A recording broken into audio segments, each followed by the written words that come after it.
So when you look at we're going to try to get some DMX moving X-rays, and you can see that unfortunately you're going to see when you do a DMX, you see the C5 vertebrae doing most of the work, and that's because the musculature up here is protecting the atlas and the brainstem, and down here at T1, for some reason, the shoulders come in here, and you're left with just the C5, 6 doing the work all day long.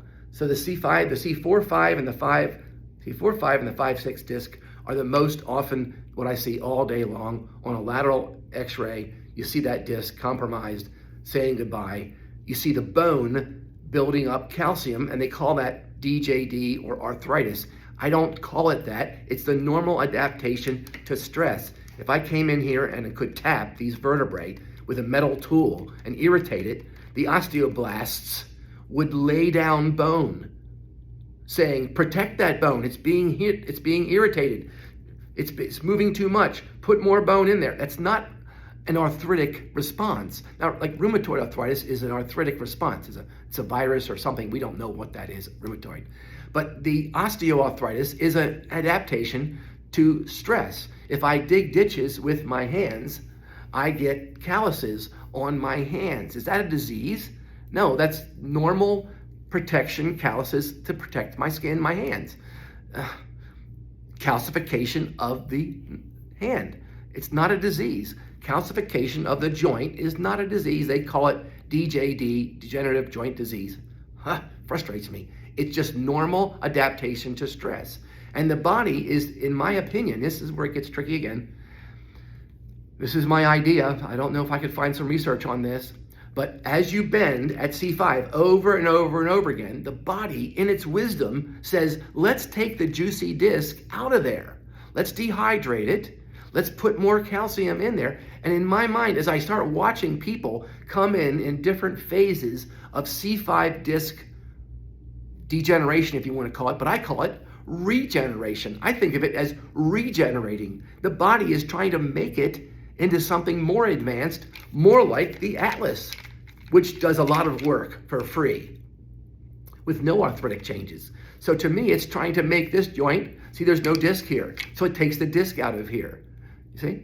It builds the bone up to be bigger. It builds the bone up to be bigger. So it's trying to make C5, in my mind, look like, and it does, it looks like another atlas is brewing down here. So the body's like morphing and making the C5, and you're hearing, oh, look, you have degenerative joint disease, you naughty, naughty spine at C5, 6, naughty, naughty. It's not. It's a regenerative thing. If you continue that out, if you could, to 150 years, you'd probably see it looking like you had an atlas down here at C5. Just my idea, but I don't think of it as a pathology.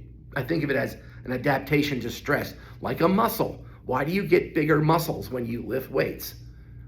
Is that muscular disease? No, the muscle gets bigger adapting to the stress of lifting weights. That's the same thing the bone does. If you stress it, it's going to get bigger. So it's regeneration, not degeneration. Regenerative joint disease, regenerative joint disease, RJD. RJD, we should call it RJD. That's what I think is happening. And I think of it like the body's taking the calcium. When it does this, it's like moving the calcium from the back. If I had to say, where did the osteoblasts get the calcium from? They take it from the back and move it to the front. That's why the lipping, we call them lipping and spurring. You end up getting little lips up here on the front. We'll get some x-rays and we can see that. But it's moving the calcium from the back to the front, trying to make it take the weight more. So ideally, the chiropractor and your exercises, molding, the molding of the spine, when you're at home at the end of the day, you want to be doing that. Stretching that ligament back again, putting the neck back in that contour. See, before you go to bed, you want to put that curve back in there, and you want to put the curve back in the low back. And I saw a new person on Instagram last night, and they were showing people, a young boy from the side, and you could see he was hyperextended in his low lumbar spine, and he was straight here. And they were doing movement work to try to retrain the spine into, they were throwing a ball, like a medicine ball or something, and I could see it was trying to make the spine perform, so it needed more curvature here. So it stole the curvature from here. Because overall, the points have to line up, right? On top of each other, I've told you that. The external auditory meatus is supposed to be over the C7 intervertebral foramina, which is over the greater trochanter here in the joint.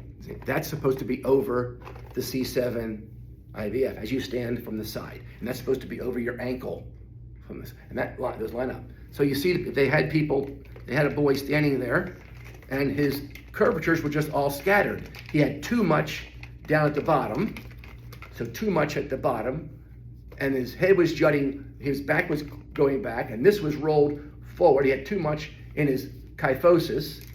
You see how it tries to bring it all back. All it cares about is getting those points over top of each other to balance on top of your foot.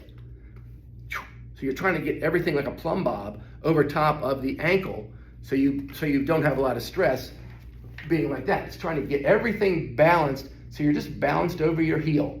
Woo, like that. See? So that's what the body's doing. It doesn't care what the distribution of these curvatures are. You can have flattening here and overarching in the low back. That still brings it plumb, the ear is still over the ankle. You see how it still does that? Thank you very much. Like and subscribe. Thank you.